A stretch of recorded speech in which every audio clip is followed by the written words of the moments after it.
We're covering breaking news this morning in Milwaukee, where police say a shooting overnight sent one person to the hospital. Sunrise reporter Ashley Grams will join us live from the scene in just a minute. And this morning, educators across the Beaverton School District are voicing their frustration over safety in the classroom by holding walk-ins. What we know so far coming up. Also, a special event for people and their pets over the weekend.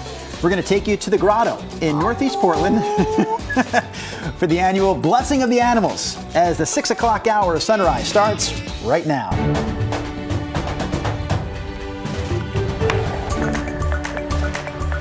Kicking off the work week here on the Sunrise Show, Rod has the entire week off. We felt like he deserved a little bit of a break.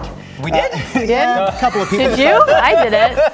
Chris McGinnis has to work double duty when Rod's not here, so he's got your traffic and your weather. We will look forward to seeing Rod when he gets back next week. Let's get you out the door. It is chilly out there this morning, and that is the first thing you're going to notice when you step outside. That, and we do have a little sliver of light on the horizon. Sunrise getting later and later. It's 7:08 this morning, by the way.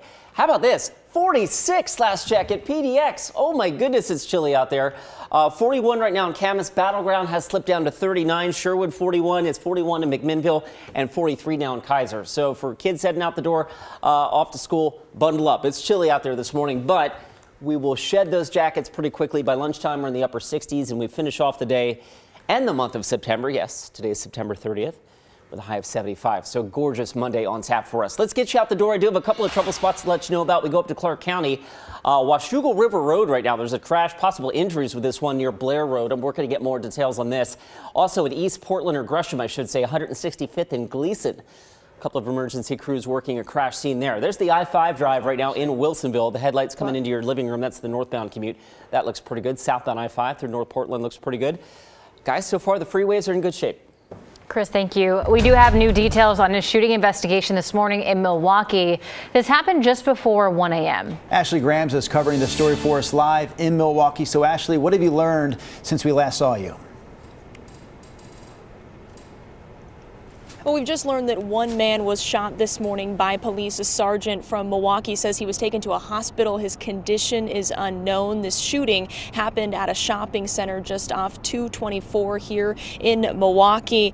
At this Taco Bell, you can see where that investigation is centered there. Investigators appear to be looking at a car in the parking lot. We can see several evidence markers on that car as well as on the backside of that car. Milwaukee police are saying at least one officer fired their gun during a traffic investigation just before 1 this morning. They do say that no officers were injured and there's no threat to the public.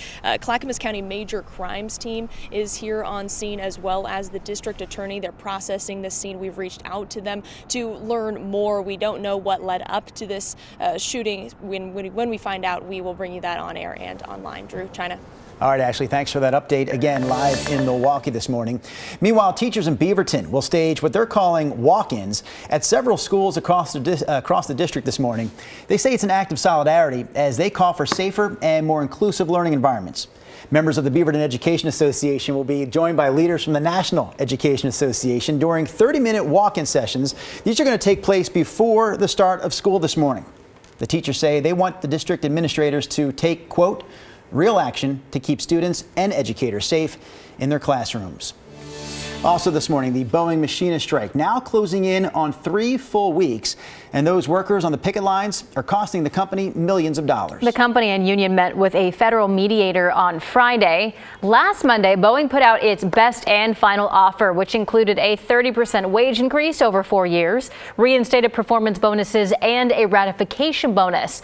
The union says it pushed Boeing to restore pensions, which were eliminated in 2014, but the company wouldn't budge. This is a great offer, and I'm hoping the people will take the time to digest it, understand it, and vote the most appropriate way for them. Please, blow smoke up somebody else's rear end, The union says talks, quote, broke off and no further meetings have been scheduled. And now the strike has entered week 3. So workers will get strike pay, $250 a week from the union, but their company health benefits are also set to run out tonight. Now to the race for president. Second gentleman Doug Emhoff came to Portland yesterday to bolster his wife's campaign. Emhoff delivered remarks at a campaign reception hosted by local political consultant Carol Butler. He didn't stay long, though. He had another reception to go to in California that same day. Big night tomorrow night for Tim Walz and his Republican counterpart, J.D. Vance. These two will face off in their first vice presidential debate hosted by CBS. Lester Holt and Savannah Guthrie will actually lead the special coverage here on KHW. That coverage starts at 5 o'clock tomorrow night with the debate starting at 6. Sunday was the 40th annual blessing of the animals at the grotto. People and pets of all faiths were able to come out and get a special blessing. And while everyone was having a good time, it was definitely a new experience for some pets. We enjoyed the grotto, coming to the grotto. It's absolutely beautiful. The animals here are fun to watch get blessed, and so we thought Nori needed a blessing. She, I think, was a little nervous. The water was definitely a little new for her, but, you know, she's happy to be protected. Since it started 40 years ago, the blessing of the animals has been to recognize the joys that animal brings to our lives. They're just so confused out there, but they're happy. All right, 6:06 now, taking a look at weather with Chris McGinnis. Chris? Christopher. I'm here. I was just waiting. just waiting on the edge of my seat here. All right, let's get you out the door here. This is a live look from our Wells Fargo sky camera. This morning, the moon is up. The sun will be up shortly in about an hour, but right now we've got the moon and we've got a clear sky, which usually means it's cool, and it is quite cool out there. In fact, the coolest morning of our fall so far at 46 at PDX. Battleground is at 39 at last check, and it's 43 right now in Hillsborough. Sherwood checking in with 41. So a chilly start to the day and a clear sky. Bend is down to 32 right now. The beach forecast, mostly sunny and perfect. 72 degrees along the north coast. Columbia River Gorge, a little breezy for the west end. So Cascade Locks towards Troutdale, you'll feel that gusty east wind. Futurecast likes 25 to 30 mile an hour gusts there today.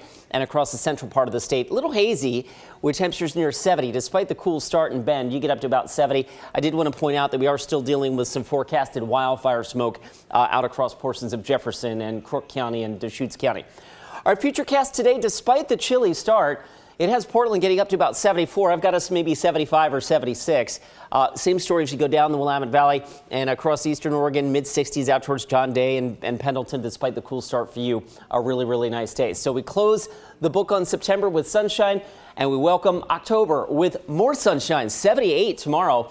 And then we keep our forecast generally dry and mild to, I'd call it warm. Average high for this time of the year is about 71 or 72. So we're going to keep that mild trend going right into next weekend. Guys, back to you.